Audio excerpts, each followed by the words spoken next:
Welcome back to Open Studio, the sci-fi intro and everything.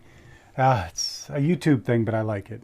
Anyway, so let's get going. So what to do next on this? I think I want to kind of resolve the misalignment with the wheels. If I get that done, then we can kind of move on a little bit. There's a lot going on here. Um, so to do this, I'm just going to use some reduced black. And it's just a reduced opaque black. Put some reducer in here. That's the 4011 reducer again.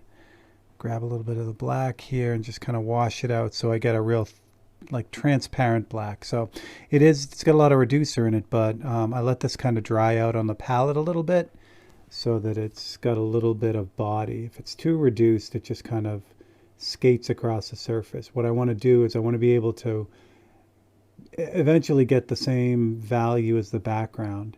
And I do that just by kind of going over that multiple times over and over again. Each pass is adds a little bit more paint to it, gets a little bit darker. And essentially what it does is it puts the paint down very similar to the way that I put the airbrush, or I put the paint down with the airbrush. So if I find I'm dragging it, meaning I'm pulling it and I'm just pulling the paint up because it's too wet, I just leave that layer on there and move to another spot. So like down here. This one's going to need a lot because it's pretty dark under here. This part right here should have been shadowed too. So we're just going to paint it all in. There's like this notch, I think. No, it's not the exhaust. It's just the way the ground effects are right here on the bottom half of the car. It's like a little notch right there. I don't know why I missed it. So unlike the last couple open studios, it is not 4 a.m. or 4:30 in the morning, so that's nice. Get a little bit of normalness, I guess, when I'm doing this during the day, as opposed to early in the morning. Which again, like I said in the last one, I really try not to work like that. If there's a deadline, there's a deadline, and you got to do what you got to do. But with this kind of stuff, it's not like, I don't know. When you're dealing with something creative, I find that it has a much different kind of. What happens is, like, if I push it, if it's anything else, if I got to rake the yard or do something manual labor type of thing, and I really got to push it, then that's okay. That's one thing. But this stuff where I'm making like decisions and trying to be creative, if I'm like pulling an all-nighter, that really suffers for me. And I'm not sure that's true with everyone. I know some people really thrive under that and will actually be more creative if they're pushed, but that is not me. So try to avoid that when I can. All right. I may have to respray this fade here because this really is not going to blend real well. Up here, you probably won't even see it, so I don't have to respray the front side of this because I think I can match that color really nice. The problem is that this really super soft fade underneath the car. I don't think I can mimic that with the paintbrush, and as a result, it's going to leave a little, you're going to see it. So I want to kind of get it as far as I can, close as I can, and then I'll just add a little bit of airbrushing onto it at the end. And that'll smooth it out because I can extend this shadow a little bit to kind of include this repair now, and that will kind of take care of it all. A little more paint because it's a little bit too thin for this part. Also move the camera again. I'm going to keep moving it until I really figure out what the best angle is. I'm pretty sure this is going to be the right angle for you guys because now you're not going to have my head in the way at all. And when I airbrush or paintbrush, you'll be able to see what's going on. Before, when I was looking right down the camera, which is nice because you were head on, you didn't get any kind of distortion. But as I was watching the feed with you guys, or the video with you guys, I realized that as soon as I started airbrushing, you couldn't see the paint going on because the airbrush was in the way. So what you guys are seeing is pretty much what I see. I'm a little bit more head on than you guys, but it's pretty close. And again, I think it's more important that you guys see what's happening rather than being, straight head on with it. Okay. Yeah, there's a lot going on in that wheel well, so I don't have to worry about that. What I was looking at is a little gap that's in the wheel well right here. But I'm going to adjust that when I put the tire in and all that fun stuff. The other thing, yeah, we'll see what happens. All right. Try really hard not to bounce around too much, because what'll happen is I'll see something that needs attention, but I'm not done with the first thing that needs attention. So my tendency is to want to like jump on the next thing, but I really, got to reel it in and try to get things done all over, where I'm working first, I guess. So this repair, essentially that's what it is, because, it's fixing something that wasn't really right before. It's a combination of paintbrush strokes, so actually making a paintbrush stroke like this, and also just kind of like looking for the lighter areas and putting little tiny dots of paint on those lighter areas. And then between the two techniques, I'm pretty much able to blend most of this in. Yeah, it keeps moving it so it's still wet. I can't really do much with that. And then the backside. The backside, I might as well get this too. So the very backside of the car near the exhaust, there's a gap there too. So I'll get rid of that now too. What's nice is if I take care of all this, when I really start to dig into the details, then I don't have to back up and try to fix all this. If it's all done first, I could do the whole car and then come back in and fix all this. But it's just, again, it's a little bit of peace of mind for me to kind of get that in the bank and just call it done. I don't have to jump back and worry about it later.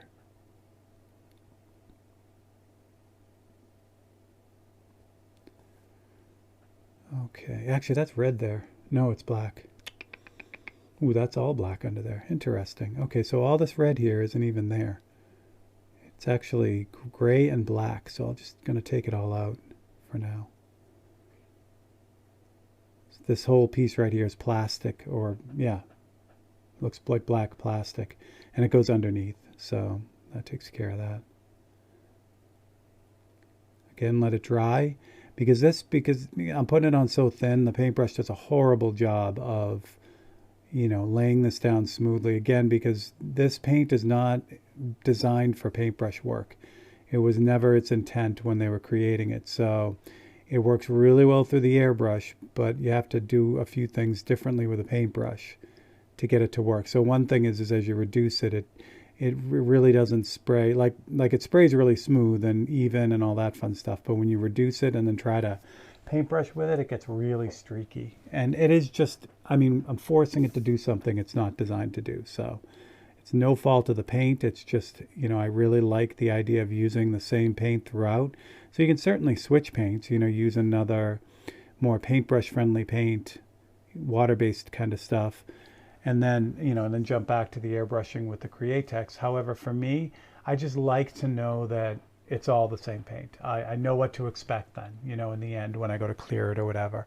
Or if I'm mixing and matching, I'm not 100% sure of how the new paint is going to kind of play with the existing paint, and I don't want to get into that. All right. I think that's pretty good right there. I think that's good enough for the repair there. All right, when I start to get overwhelmed, meaning, there's so much like to do and, I don't know really what to do next. That's when I usually just kind of pick a spot. Like there's overspray right here that doesn't need to be here. Right up there, see that? Right above the notch, and that's exactly what happened. It was on the notch or it was part of the handle, so the red got in where it shouldn't be. So we're going to take care of that now too. So the nice thing about doing the background with just gray, white, and black is it makes it easier to repair it too. If it was a, like a custom color, has that got red in it? Did I drag red through this? It looks like that gray is pink. Well, we're going to not take a chance. So we'll get some clean white, a little bit of clean black, and we'll make up a new one. Yeah. All right. I don't know what I was saying. Something. It feels like it's 4:30 in the morning, I guess. So I'm going to mix this up a little bit lighter. Now this is a different animal than what I just did. So with the building of the black and the shadow underneath, I could use just black, transparent black layers. With this repair up here, this is gray. So I can't go over it with a real transparent white. I have to use like kind of an opaque gray color. So I want to start a little bit lighter than what it really is. And actually that's not light enough. but I'm going to kind of attack it the same way, you know, in just repetitive layers until it matches. Trust me, it'd be really nice to be able to match this color up and nail it. However, there's a fade in it, you know what I mean? It fades from this gray to the darker gray. So that makes it a little bit more difficult to get that to just kind of hit. And the more I paintbrush this, the more I realize this underspray got everywhere. It got under the handle and everything. So we're going to just kind of work the whole area here. I think that's still a little too dark. So what I can do is that repair is a little bit dark, so I can take a little bit more white and I can just lighten up this gray a little bit. Get the brush kind of dry. So what that means is I'm going to take a lot of the paint out of the brush. So now what I can do is I can really just lightly go over that darker gray with the lighter gray and start to tint that to the correct color. The other thing that's kind of difficult to do with this type of repair is, if you remember, I sprayed this whole thing with transparent sealer, with Autoborn transparent sealer. And so now these two areas have a different sheen. So I'm seeing two different sheens here, which makes it difficult to know that I'm on the right track. But as long as I keep leaning back and changing the angle that I'm looking at it, so I change that reflection a little bit, I can probably get it pretty close. That feels pretty good right there. All right, so I think that's all the repairs that need to be done in the background. Although, what is this over here? A little blob right there. That can't be right. It is not. And there's overspray on this too. So, all right, we're going to fix the background so we don't have to worry about it anymore. So this time I'm going to grab a little bit of just plain white, because down here, that's what we're dealing with. So I'm going to start by taking the curse off whatever that little blob is. A little blob of red that kind of snuck out. That could have just been underspray or whatever. So get that done first and let that dry. There's overspray over here and up there too. See, the other thing that happens with a razor blade painting, like I haven't looked at this in a week. So or more than a week, because I filmed 2 episodes at the same time. So what happens a lot of times when I'm doing these piecemeal, like I'm not doing them just from start to finish, I have other projects or whatever going on, it takes a while for my I'm not saying not so much vision, but just my understanding of these small paintings to catch up a little bit. So the more I start working on it, the more I start seeing with it. And that's just pretty much common with these really, really tiny paintings. So I'm starting to see all kinds of stuff now that I didn't see when I started the beginning of this episode. So let me grab a little bit more white now that I've been yapping and that had a chance to dry. And I'm just going to try going over this. Make sure, again, this is pretty dry, the brush. So I'm going to kind of go over this with multiple layers. And again, if I catch myself starting to pull the paint, which I can see it, you know, making it all streaky, I'll just stop and let it dry. But that's going to work out okay for that side. Up here, I don't know what I'm going to do. Oh, it gets really bright up there too. I'm going to leave, there's a little bit of misalignment with the red. So the red actually kind of creeps out onto the background, but I don't think it's wrong. I think I have this blue part wrong, which means I'll be able to add a little bit of blue to that and it'll cover the red. So that's okay. There's a little bit of stuff going on up in the front too, but I think it's the same deal. I think this hood has got this huge, it's not really a hood scoop, but the front middle section of the hood is bumped up. It's a different type of hood. So I think that's the same deal up there. So I'm not going to worry about that either. So actually we're in pretty good shape. All right, I think that's given enough time to dry. So we'll grab a little bit more white here. Shouldn't take more than one more pass. And the same thing here. If I need to hit this with the airbrush to blend, see how it starts to blend down into the bottom part here where the shadow is, I'll just blend it with the airbrush. I just want to take the curse of that blob out. That's good. Okay. All right, good. That was good. Clean up crew on the background. Let's see what else we got. Because I don't want to really move on with the car until I make sure I get the background settled. That bottom part looks good. That is going to need a little bit of airbrushing just to smooth it out. which is good because the shadow actually comes all the way out to the bottom of the tire. So I'd have to shade that anyway. All right, good. I'm happy with that. All right. So let's move on. So from here now, basically this whole car is based in. I could keep basing things in, like, you know, do like the darker parts of the wheels and all that fun stuff. But at this point, everything's pretty much, I've got paint on the whole thing, and that's the main goal. So now what I can start doing is I can start individually taking pieces and getting them to completion. So I think that's the way we're going to kind of move next. Generally, I try to move from left to right on a razor blade painting. And the reason why is because if I finish like the right-hand side, I'm going to have to put at some point, I may put my hand on the blade to do the left-hand side. And there's a good chance that I'll damage what I've already done. So if I start at the left-hand side and move across, is less of a chance that I'll do any kind of damage to the painting as I'm working on it. So that's kind of what's up with that. And again, it's so small, it's not like work front to back, background to foreground or whatever. It's just, you know, it is kind of all one continuous piece. All right, so let's do that. So I think actually I will do the tail lights first. I think that'll be fun. Okay, and it's a different material than this plastic on the bottom. So this insert is black, but it's shiny black. So it's, you know, it doesn't look like this bottom section, which is kind of a dull matte black. And the same thing with the license plate insert here. That also looks like it's a matte black, as well as the stripe is kind of matte. So I think we'll deal with this back panel first and then see what we can do. All right, those taillights are red, but you can barely even see them. So we're gonna just kind of go with the black. So I'm going to need a copy, I think, for this to kind of get the dark areas in. Let's grab one of those real quick. I have Gordon Lightfoot stuck in my head today, so that's not a bad thing. But considering today is the day after Christmas, so today is the 26th.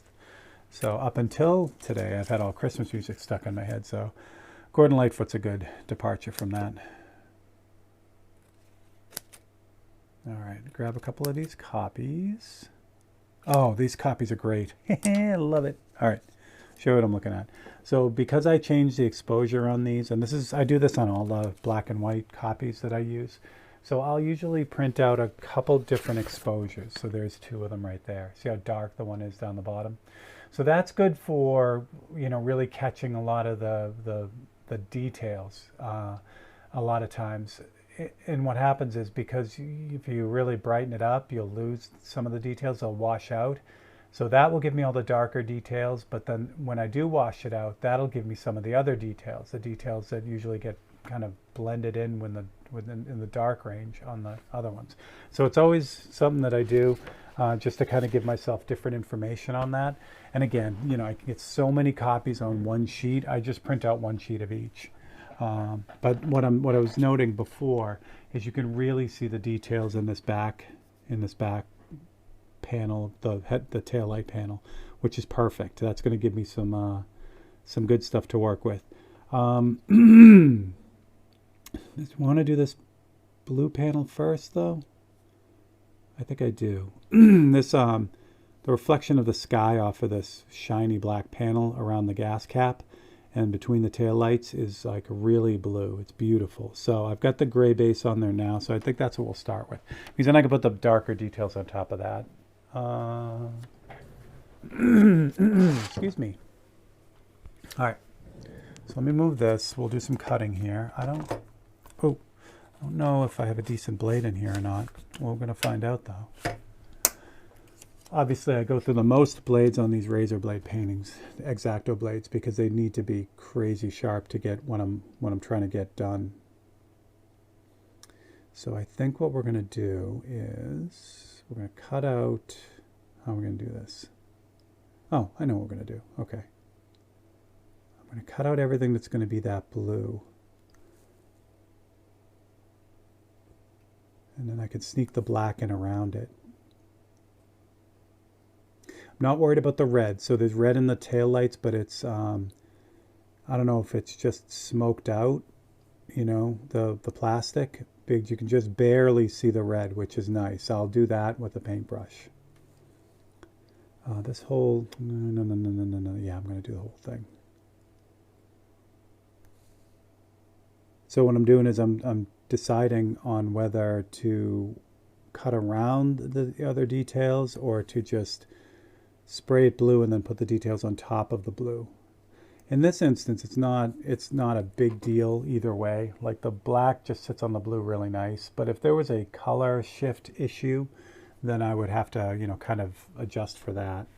So for instance, if this was red and I was putting like a white on it or a lighter color, and I didn't want it to shift blue, I'd have to really kind of think about how I put this together. But in this instance, black on blue works out great. So I left the gas cap just because I could cut it out. And what I'm doing is real quick, I'm just looking for any more of that blue, and I don't see any more, unfortunately. The rear deck window, the back window here is a bright blue. So is the back deck here. And any of the highlights that are on the black plastic pieces are kind of a more neutral blue.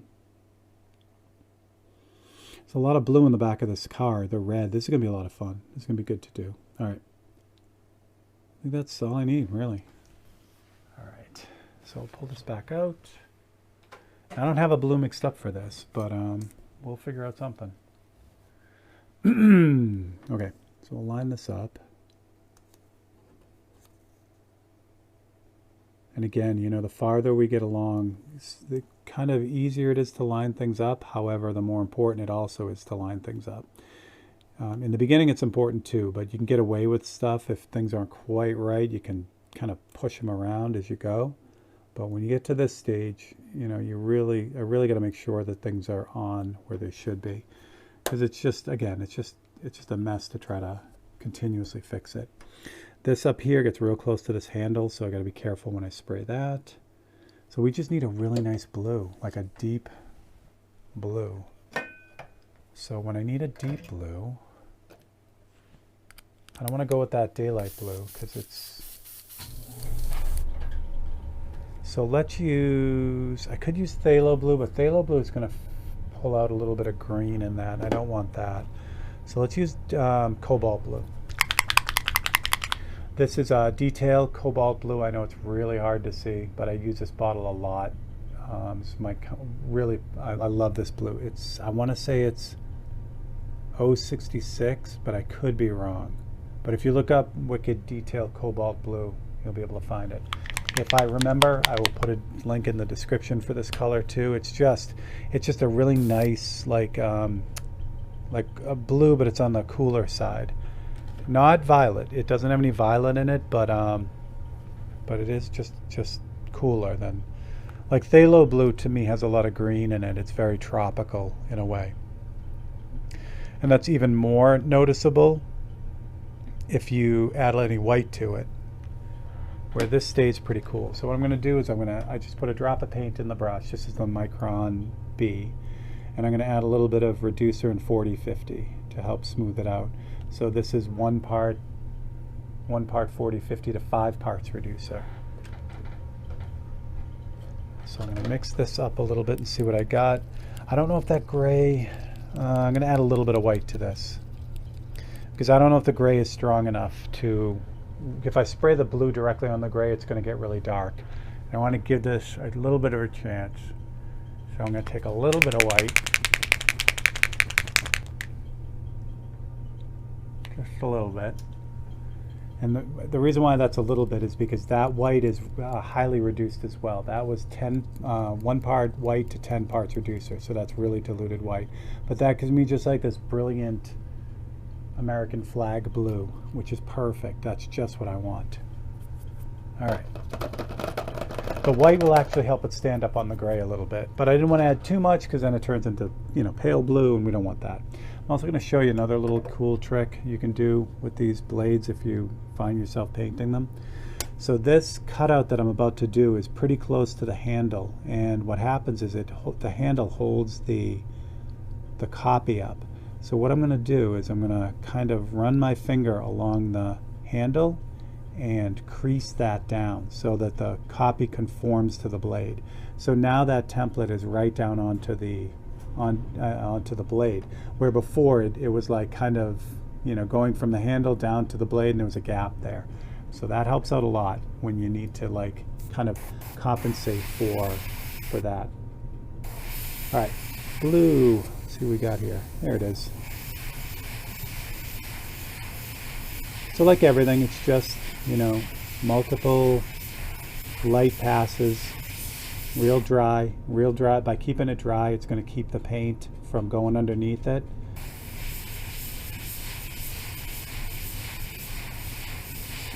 And I'm going to paint the whole thing. Oh, this is lovely. This is perfect.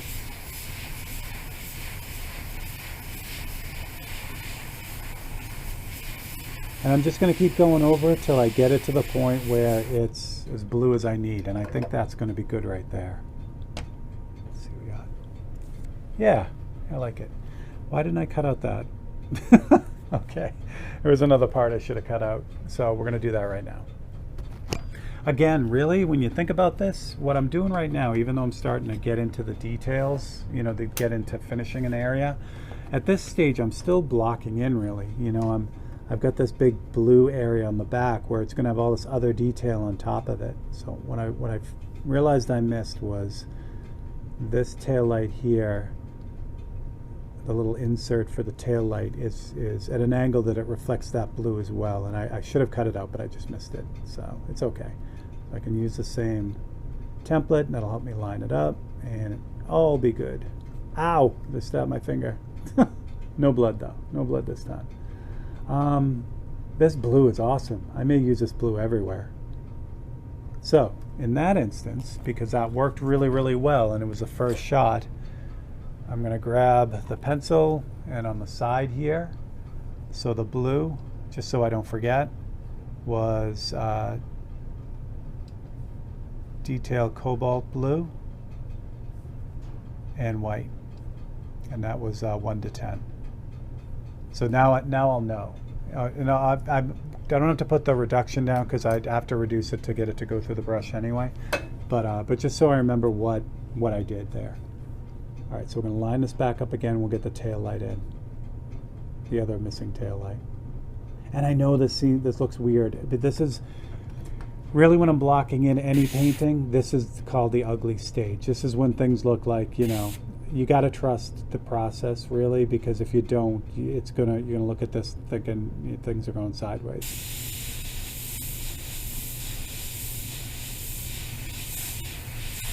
There we go. That's what I'm talking about. So the other gray areas that are showing up here are basically is the black and the white, or wherever the bright area is. All right, 28 minutes. We have 2 minutes left. What can I do in 2 minutes? There's so much to do in this backside of this. I love it. Love it. All right. We're going to cut a template out, I think. Are we going to cut a template out? Because I need to put light blue in here too. All right, maybe. Let me take a look at another one of these real quick.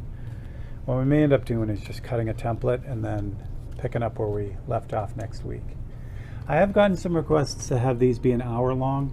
However, I think I'm going to keep them at a half an hour, only because people, including myself, tend to gravitate towards these bite-size videos where, you know, like the live feeds are designed to be like 2 hours long. So I already have long format stuff on here. So I really do want to have something that's about a half an hour, so that, you know, it's not a gigantic time investment, but you can still get a lot of stuff out of it. So I think I'm going to keep all the Open Studio episodes at a half an hour. All right, so we're going to pull that. It's similar to what I just did, but it's a little bit different because I have a little bit of extra cutout on that. How much time do we have? 30 seconds. All right. Instead of rushing this, I think I'm going to wait till next week. But this is just going to be a continuation of what we're doing here. Or though, you know, I could just do it and hang out for a couple extra minutes.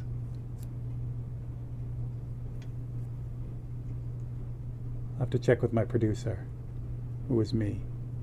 And he said, okay. So we're going to stay a couple extra minutes.